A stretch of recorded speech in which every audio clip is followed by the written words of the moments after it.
This is the case of Willie Countryman. If any of these officers' names sound familiar to you, you'll see why at the end of this video. And if you want to know more, please continue watching.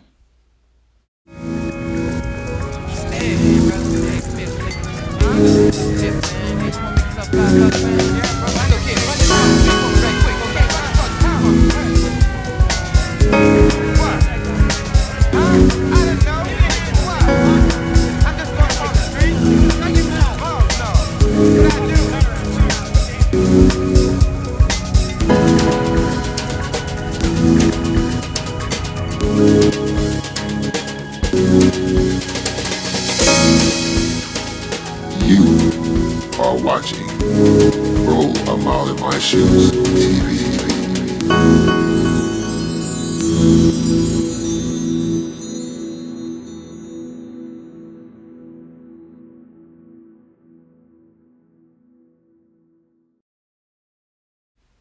A little more than a month after he brutally and fatally beat James Brazier to death, police officer Wayman Cherry was patrolling the black neighborhoods on the night shift in his local county. At about 1:30 in the morning on May 24th, 1958, he and his partner, Robert Hancock, walked onto the property where 32-year-old Willie Countryman, a truck driver and an Army veteran, lived with his grandmother. In the backyard, Officer Cherry and Countryman would meet face to face. And at this point, Officer Cherry says that Countryman was already in, I guess, a self-defense posture or motion.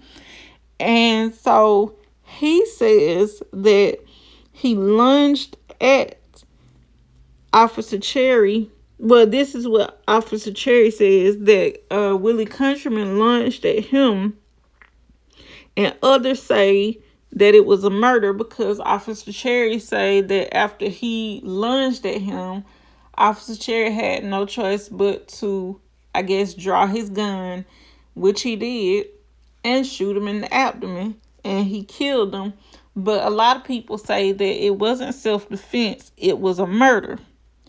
And I do believe this because you have to remember, this is shortly after the beating and murder of James Brazier.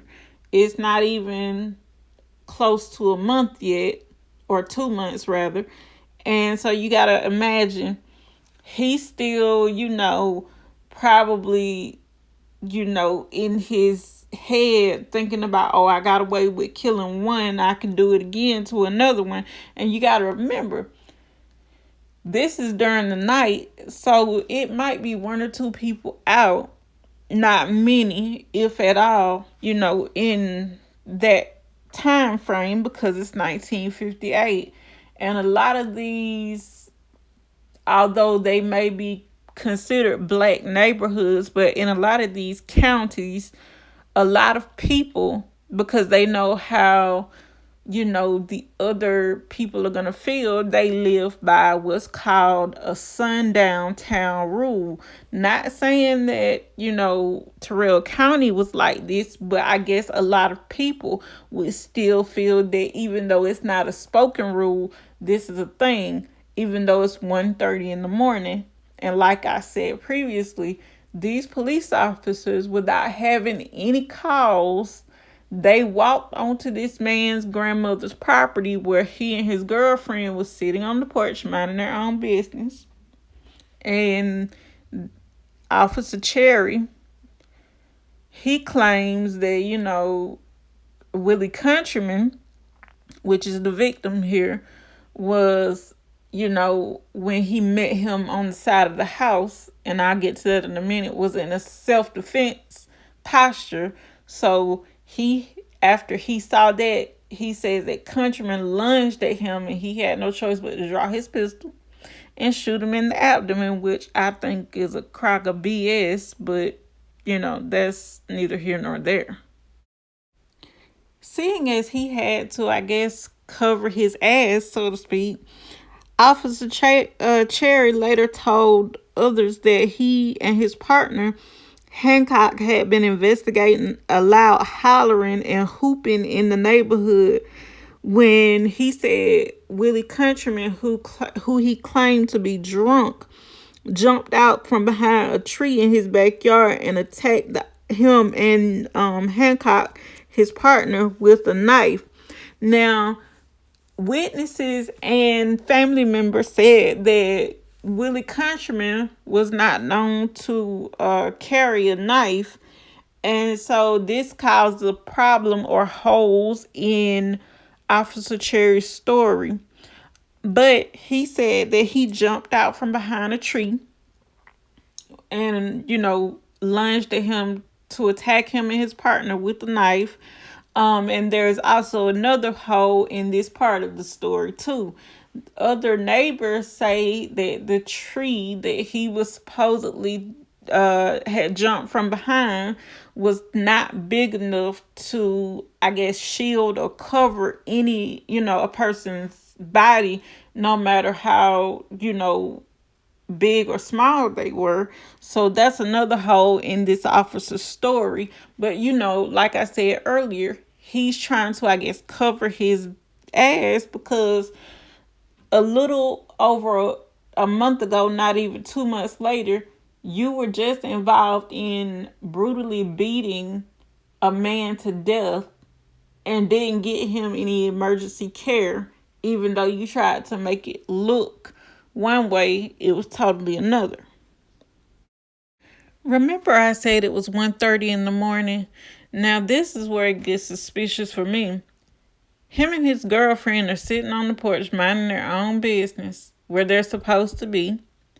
And they're talking. And she says in her account of the events that they both heard a noise. So Countryman, with no weapons or anything, so he was unarmed, got up to see what the noise was, and he went around to the side of the house, and this is where he saw Officer Cherry and Officer Hancock. Now, if y'all are investigating a so-called hollering or whatever, why would y'all not approach these people's house from the front yard and say, excuse me, I heard that there was a disturbance somewhere nearby. Would y'all, kind of tell me where y'all think it could be coming from or whatever? And I'm pretty sure they could tell that this was not the residence that it was coming from, because they could clearly hear these two people talking and calmly just having a conversation. So yet again, why would you not approach these people's house from the front yard?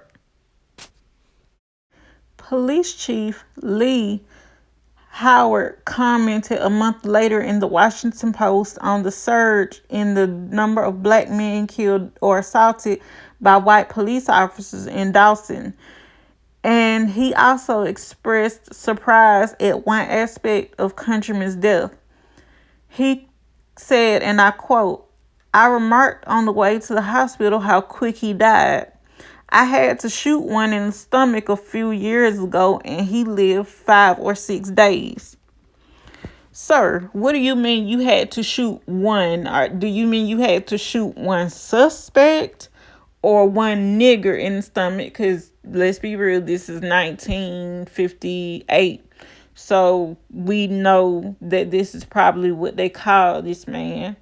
What do you mean you had to shoot a victim, suspect, or a nigger in the stomach and he lived 5 or 6 days? So in this case, what are you referring to Mr. Willie Countryman as? Because it sounds like you're being racist in this case when you say I had to shoot one in the stomach and he lived 5 or 6 days. So, sir, you should have made yourself a little bit more clear in this post, because you're making yourself sound racist or like you're using racist language.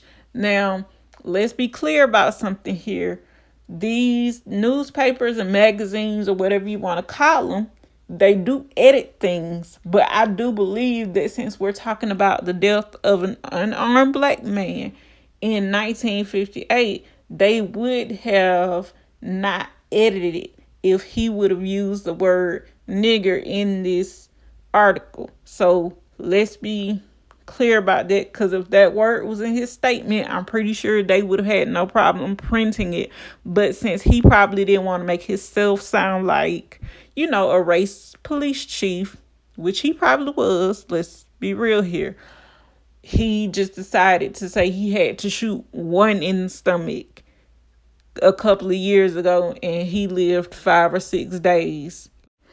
After this shooting, the ambulance took Countryman to the Dawson Hospital, where Dr. Charles Ward pronounced him dead on arrival. Ward was the same person that always conducted autopsies for the county. Now, later, investigators said that Dr. Ward, who conducted the autopsy for Willie Countryman, said that the odor of moonshine and whiskey was quite pungent in his abdomen fluid. Well, the fluid that came from his body, of course, during the autopsy. And now Dr. Ward is the same doctor that months earlier who had attended to the bruises or concussion or the wounds of James Brazier while he was in the jailhouse before he died. Now, I find this a little suspicious because as that happens or tends to happen, I think a lot of cover-ups and kickbacks go on in cases like this.